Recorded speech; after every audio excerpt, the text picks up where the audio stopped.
कुमारी और उसके 11 भाई महल के बगीचे में खेल रहे थे।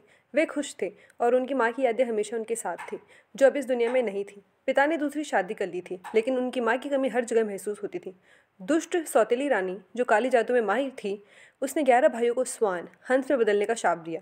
रानी के सामने महल में एक तस्वीर थी, जिसमें उनकी पहली पत्नी की यानी राजकुमारी की माँ मुस्कुराती हुई दिखाई दे रही थी। राजा, जो अब दूसरी शादी कर चुका था, इस सबसे अनजान था।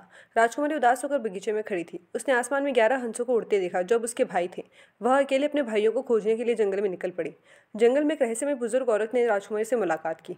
उसने बताया कि राजकुमारी 11 शर्टें ना लो, बिच्छू घास से बनाती है और चुपचाप काम करती है तो उसका शाप टूट जाएगा। राजकुमारी ने उसकी बात मानी और शर्टें बनाने का निश्चय किया।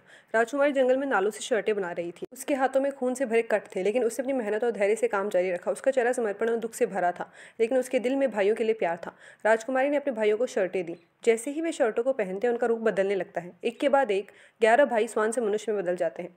राजकुमारी की आंखों में आंसू और खुशी दोनों होते हैं। राजकुमारी की मेहनत ने भाइयों को वापस मानव रूप में बदल दिया, लेकिन अब वह बोल नहीं सकती थी। उसका चेहरा शांति और दुख से भरा हुआ था, क्योंकि उसने अपनी आवाज़ खो दी थी।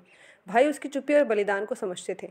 राजकुमारी और उसके भाई महल लौट आए। महल के द्वार पर लोग उनका स्वागत कर रहे थे। राजकुमारी अब चुप थी, लेकिन उसका दिल भरपूर था। भाई उसके पास खड़े थे और राजा व सौतेली रानी अब दूर हो चुके थे।